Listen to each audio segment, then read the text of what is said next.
चलिए आज की क्लास प्रारंभ करते हैं। आज की क्लास बीए फर्स्ट ईयर का second paper nature and problems of Indian economy है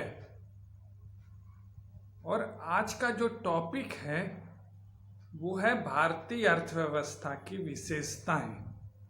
तो चलिए स्टार्ट करते हैं। भारतीय अर्थव्यवस्था की विशेषताएं।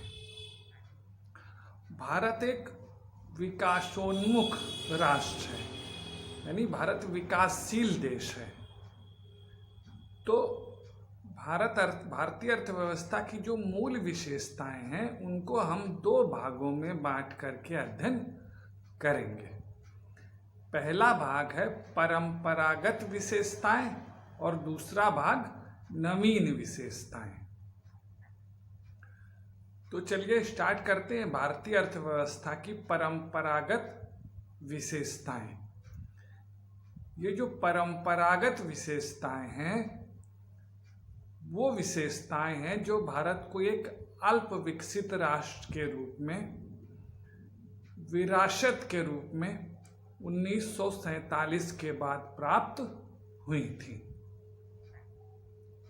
पहली विशेषता है कृषि की प्रधानता। भारतीय अर्थव्यवस्था एक कृषि प्रधान अर्थव्यवस्था है। भारतीय अर्थव्यवस्था को कहा जाता है कि भारतीय अर्थव्यवस्था कृषि प्रधान अर्थव्यवस्था है। आज भी हमारे देश में लगभग 70% आज भी हमारे देश में लगभग 64% लोग कृषि से अपनी आजीविका प्राप्त कर रहे हैं। 1951 में जो कृषि से आजीविका प्राप्त करते थे वो लगभग 70% लोग थे। तो ये कहा जा सकता है कि भारत की जो अर्थव्यवस्था है वो कृषि प्रधान अर्थव्यवस्था है। आज भी हमारी अर्थव्यवस्था कृषि पर ज़्यादा आश्रित है, क्योंकि आज भी लगभग 64% लोग कृषि से आजीविका प्राप्त करते हैं। जीडीपी में सकल घरेलू उत्पाद में भी कृषि का महत्वपूर्ण योगदान है। निर्यात में भी कृषि का महत्वपूर्ण योगदान है। दूसरी जो विशेषता है भारतीय अर्थव्यवस्था की वो है प्रति व्यक्ति निम्न आय।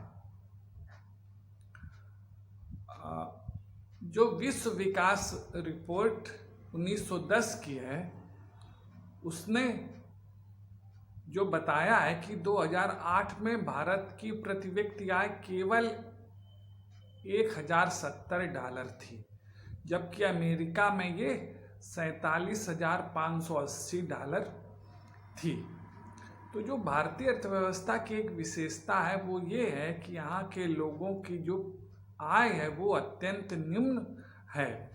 प्रति व्यक्ति आय के मामले में भारत काफ़ी पिछड़ा हुआ है, निम्न देश माना जाता है।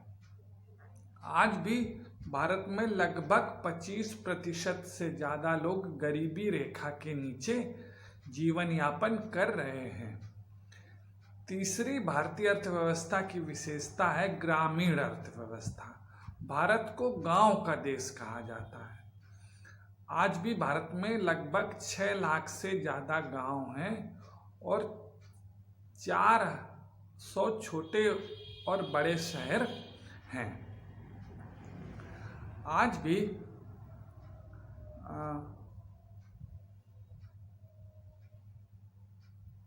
74 से 75% लोग गांव में निवास करते हैं। यानी भारत में आज भी 4 में से 3 लोग गांव में रहते हैं।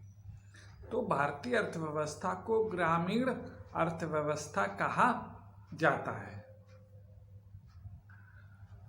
अगला है औद्योगिक पिछड़ापन। जो अल्प विकसित देश होते हैं वहाँ पर उद्योगों की संख्या अत्यंत कम होती है और इस कारण से लोगों को रोजगार नहीं मिल पाता है।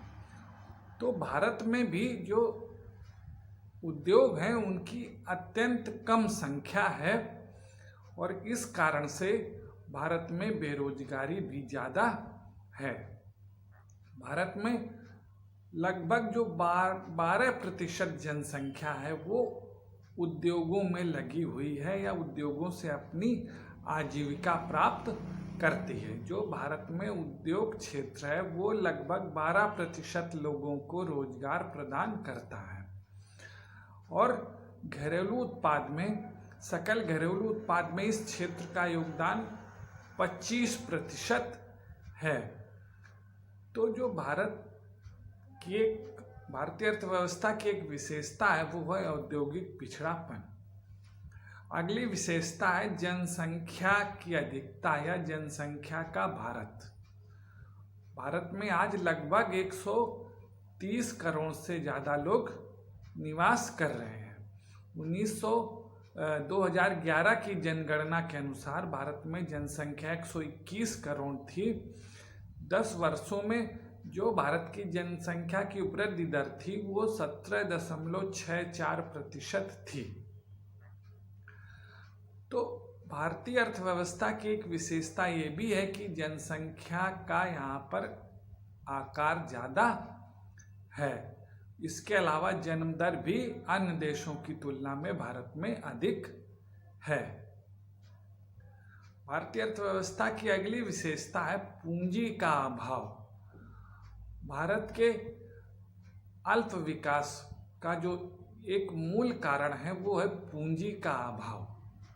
भारत में प्रति व्यक्ति आय अत्यंत कम होने के कारण से जो पूंजी निर्माण एवं विनियोग की दर है वो अन्य देशों की तुलना में बहुत कम है। जापान में पूंजी निर्माण की दर 33% है जबकि भारत में केवल 24% पूंजी निर्माण की दर है।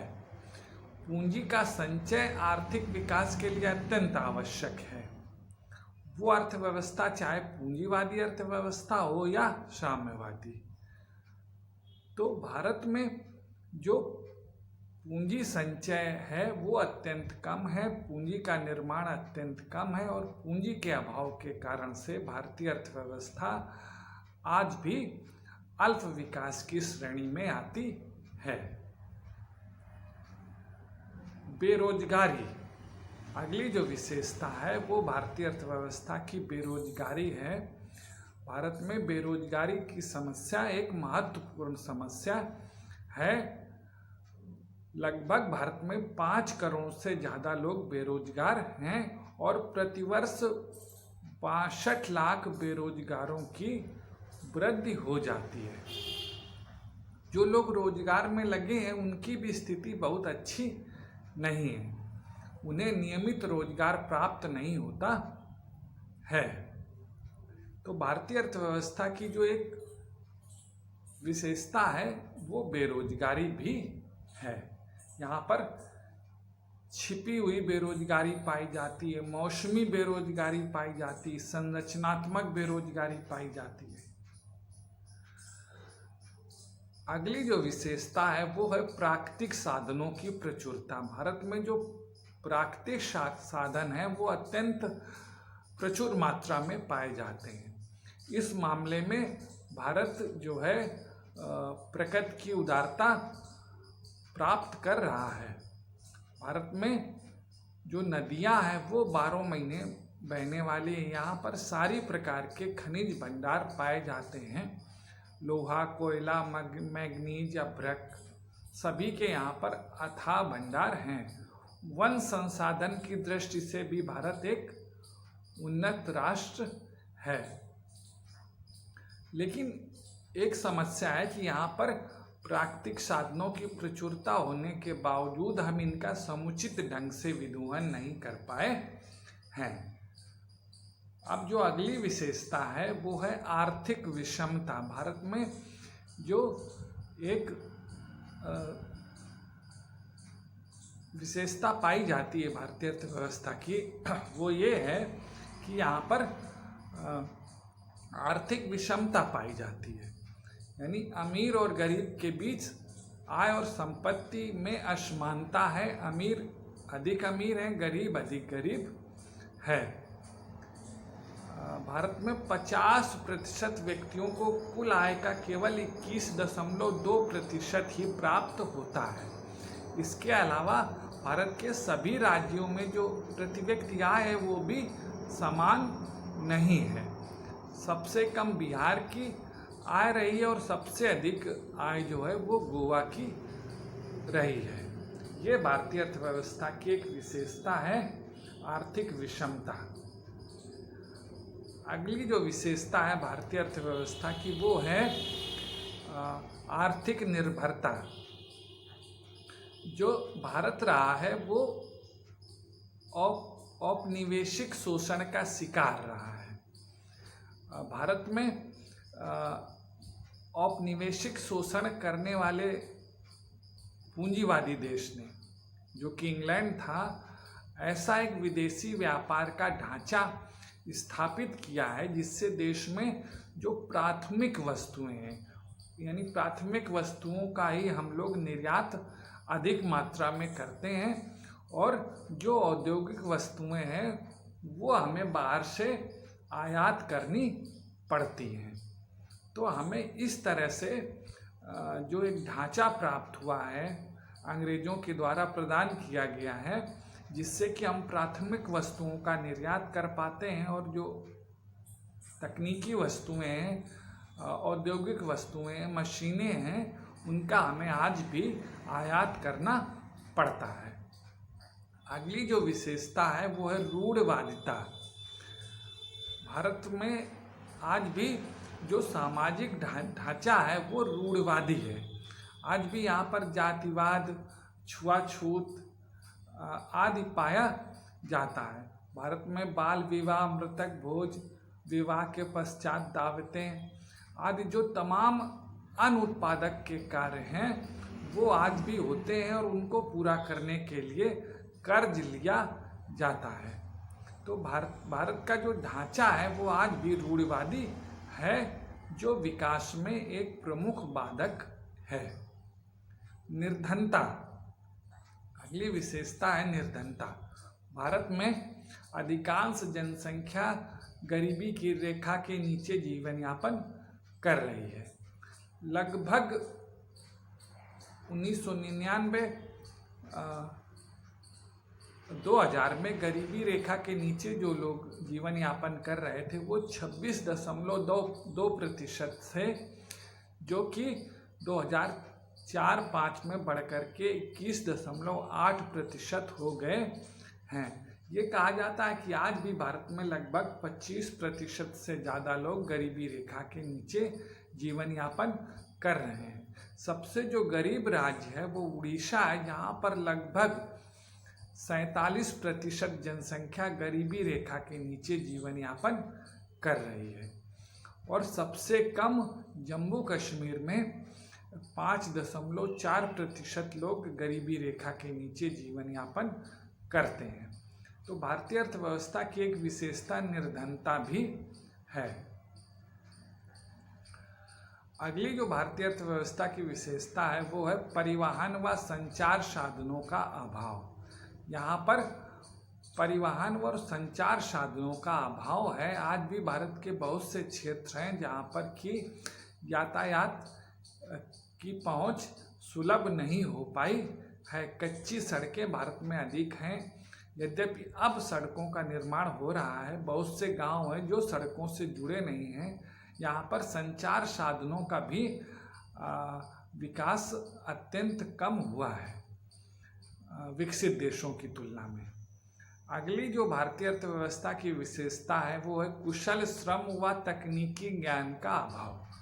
भारत में वैज्ञानिक व प्राविधिक क्षेत्रों में प्रगति हुई है, लेकिन तकनीकी ज्ञान का यहाँ पर अभाव आज भी है। श्रमिकों की जो कुशलता है वो अत्यंत कम है। यहाँ पर प्रति हेक्टेयर उपज और प्रति श्रमिक उपज अन्य देशों की तुलना में अत्यंत कम है। भारत में कृषि और औद्योगिक क्षेत्र दोनों पिछड़े हुए हैं। कृषि में हम जो तकनीक प्रयोग कर रहे हैं वो पुरानी तकनीक का प्रयोग कर रहे हैं, जिस कारण से जो पैदावार है वो कम है। इसके अलावा उद्योगों में भी हम पुरानी तकनीक का, पुरानी मशीनों का प्रयोग कर रहे हैं, जिससे कि क्वालिटी भी अच्छी नहीं है और लागत भी अधिक आती है। अब हम भारतीय अर्थव्यवस्था की नवीन विशेषताएं कौन सी हैं उनके बारे में अध्ययन करेंगे, यानी वो विशेषताएं जो भारत को एक विकासशील अर्थव्यवस्था का दर्जा प्रदान करती हैं। तो आइए स्टार्ट करते हैं भारतीय अर्थव्यवस्था की नवीन विशेषताएं। पहली है नियोजित अर्थव्यवस्था। भारत ने 1951 में पहली पंचवर्षीय योजना प्रारंभ की थी और हमारे यहाँ 1950 में योजना आयोग की स्थापना की गई थी। 1951 से लेकर के अब तक लगभग जो है 12 पंचवर्षीय योजनाएं और 6 वार्षिक योजनाएं हो चुकी हैं।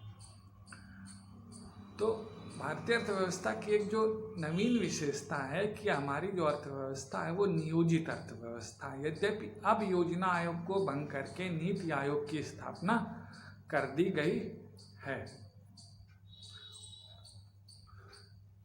अगली जो नवीन विशेषता है भारतीय अर्थव्यवस्था की वो है प्रति व्यक्ति आय में वृद्धि।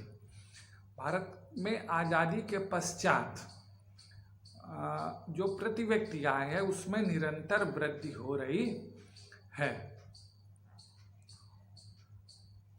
1950-51 से 2004-05 तक 54 वर्षों की अवधि में भारत में प्रति व्यक्ति आय में 2.25% वार्षिक वृद्धि हुई है और 1993-94 की कीमतों के आधार पर 2004-05 में प्रति व्यक्ति राष्ट्रीय आय 12,416 रुपये थी। इस आधार पर कहा जा सकता है कि भारत एक विकासशील देश है। अगली जो नवीन विशेषता है वो सार्वजनिक क्षेत्र। भारत में योजनाओं के अंतर्गत सार्वजनिक क्षेत्र के उद्योगों की संख्या में निरंतर वृद्धि हुई है। 1951 में सार्वजनिक क्षेत्र में मात्र 5 इकाइयाँ थी और इसमें जो पूंजी लगी हुई थी वो 29 करोड़ थी, लेकिन अब लगभग 227 औद्योगिक इकाइयाँ हो चुकी हैं, जिसमें भारत सरकार का 3,57,849 करोड़ रुपए की पूंजी का निवेश है। तो जो भारतीय अर्थव्यवस्था की एक नवीन विशेषता है वो ये है कि यहाँ पर सार्वजनिक क्षेत्र का विस्तार हुआ है। लगभग जो 44% निवेश हुआ है सार्वजनिक क्षेत्र में, उसमें इस्पात, सीमेंट, रसायन, इंजीनियरिंग, कोयला व अन्य उद्योग हैं। तो कहा जा सकता है कि भारत के आर्थिक ढांचे में सार्वजनिक क्षेत्र का महत्वपूर्ण योगदान है। अगली जो विशेषता है भारतीय अर्थव्यवस्था की वो है बचत एवं पूंजी निर्माण की दरों में वृद्धि।